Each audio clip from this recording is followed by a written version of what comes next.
पिंपरी चिंचवड महानगरपालिकेमध्ये भाजपच्या नगरसेवकांचा ठेकेदारी मनसुबा किंवा ठेकेदारी दार्जिना कारभार काल पुन्हा एकदा उघडकीस झाला।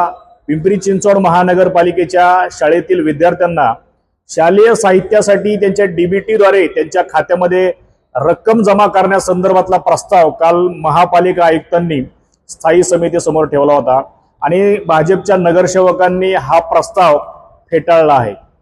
तर मी या भाजपच्या नगरसेवकांना विनंती करतो, तुम्हाला जर ठेकेदार कारजिना राबवायचा असेल, तुमच्या मर्जीतील ठेकेदाराला काम द्यायचं असेल किंवा त्याच्यातील काही मलिदा तुम्हाला लाटायचा असेल तर आम्ही पिंपरी चिंचवड महानगरपालिकेसमोर भीक मागून किंवा पिंपरी चिंचवड शहरामध्ये भीक मागून तुम्हाला ती भीक आम्ही मलिदा म्हणून देऊ किंवा तुम्हाला टेंडर मधलं कमिशन म्हणून आम्ही तुम्हाला देऊ। माझी लवकरच महानगरपालिकेच्या आयुक्तांना विनंती आहे, आपण लवकरात लवकर या विद्यार्थ्यांच्या खात्यामध्ये डीबीटीद्वारे रक्कम टाकावी। गेली 2 महिने झाले हे विद्यार्थी शालेय साहित्यापासून वंचित आहेत, याची आपण लवकर दखल घ्यावी, अन्यथा आम्ही येत्या काही दिवसामध्ये पिंपरी चिंचवड महानगरपालिकेसमोर आणि पिंपरी चिंचवड संपूर्ण शहरामध्ये भीक मागो आंदोलन करून किंवा पिंपरी चिंचवड शहरात भीक मागून ही भीक आम्ही भाजपच्या नगरसेवकांना किंवा स्थायी समितीच्या अध्यक्षांना देऊ।